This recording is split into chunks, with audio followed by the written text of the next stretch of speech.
नमस्कार दोस्तों, स्वागत है आप सभी का मेरे यूट्यूब चैनल में। आज हम सुनेंगे एक प्रेम पत्र, लव लेटर, जो कि एक नायक ने अपनी नायिका के लिए लिखा है। अब वही प्रॉमिस डे के बहाने और प्रॉमिस करने के लिए, खास करके प्रॉमिस करने के लिए यह लिखा है और प्रॉमिस करना चाहता है। देखते हैं नायक किस प्रकार पत्र लिखता है। बताना है बहुत कुछ, पर पता नहीं प्रारंभ कहाँ से करूं। यदि यह दिल का दिल से मेल है प्रिय, सोच समझकर बोलना ही बेहतर होता है। मुझे पता है हमारे रिश्ते को लेकर तुम्हारे मन में बहुत सी उलझनें हैं, और सबसे बड़ा सवाल यह है कि हमारी कास्ट अलग है।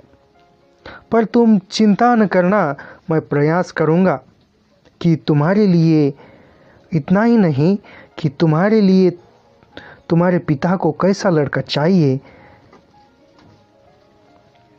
उन्होंने मुझे बताया है। मैं आज के इस प्रॉमिस डे के अवसर पर एक प्रॉमिस करता हूँ कि ज़रूर हमारे रिश्ते को कामयाबी के शिखर तक पहुँचाने के लिए मैं प्रयास करूँगा, और हमारे रिश्ते को एक पवित्र पाक शादी के बंधन में बांध कर ही दिखाऊंगा।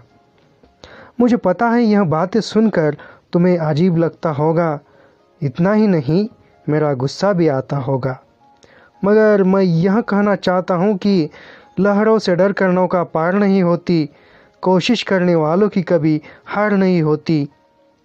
तुम्हारा कहना यह है कि जोड़ियाँ ऊपर से बनती है और घर वाले जिसे चुनते हैं उसी के साथ रहना, पर आज देखो दुनिया कहाँ से कहाँ चली गई है।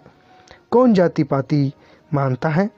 इतना ही नहीं, हम तो पढ़े लिखे हैं, तुम तो स्नातक तक पढ़ी हो और मैं स्नातकोत्तर तक।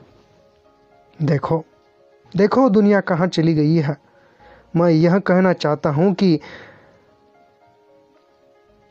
शादी के बाद किसी और से प्यार करना गलत है, तो प्यार करके किसी और से शादी करना भी गलत है। यदि जोड़ियाँ ऊपर स्वर्ग से बनती है, मैं आज यह निश्चित कहूँगा कि हमारी जोड़ी स्वर्ग से बनी है, क्योंकि तुमने मुझे बहुत बार इनकार किया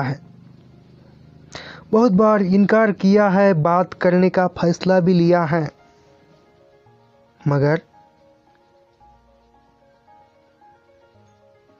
मगर इतना ही नहीं, मैंने भी तुझसे दूर जाने का बहुत प्रयास किया।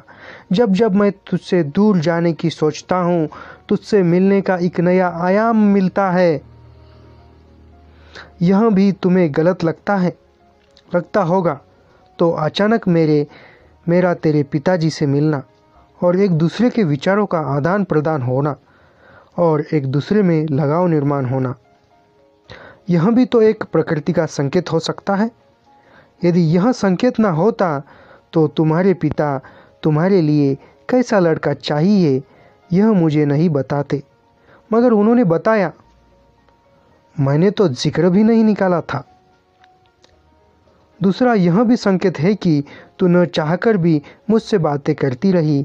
यह तो लाजमी ही है, लेकिन यह तो सही है ना कि तेरा बार बार रूठ जाना और मेरा बार बार तुझसे मनाना।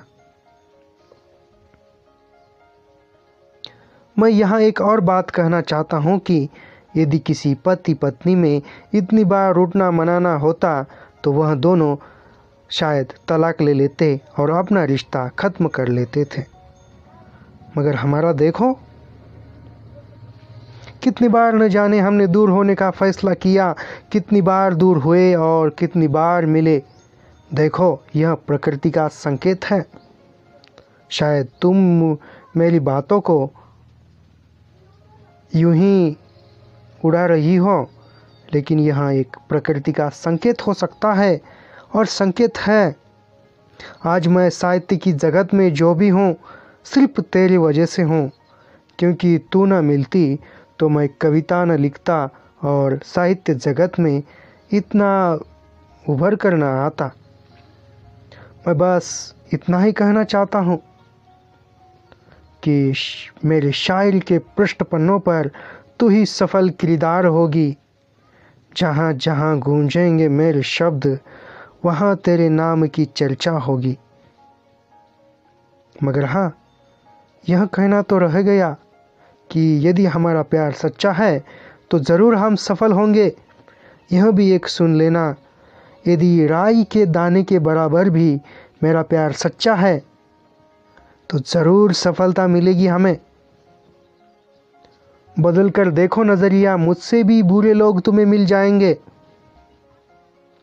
यदि मुझे तुझसे शादी ही करनी थी तो मुझे कुछ करने की आवश्यकता नहीं थी। मैं तो तुम्हें यूं ही उठा कर ले जाकर शादी कर लेता था।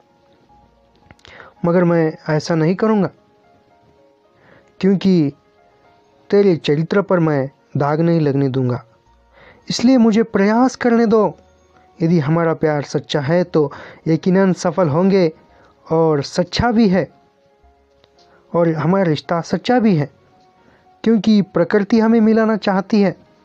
तभी तो इतना सारा होने के बावजूद भी ठीक हो रहा है। इतना ही नहीं, यह उमंग, यह जोश, यह थके पैरों में जान मुझ में बार बार क्यों आ रही है? क्योंकि प्रकृति हमें मिलाना चाह रही है। आज मैं इस प्रॉमिस डे के अवसर पर एक प्रॉमिस करता हूँ तुझसे। हमारे रिश्ते को शादी के पवित्र बंधन में बंध कर दिखाऊंगा, और तेरे पिता से हमारे रिश्ते के लिए सम्मति भी लेकर दिखाऊंगा। मैं आज यहाँ प्रॉमिस करता हूँ तुझसे। I love you, I miss you. तो बताएं हमें कैसा लगा आपको यहाँ पत्र।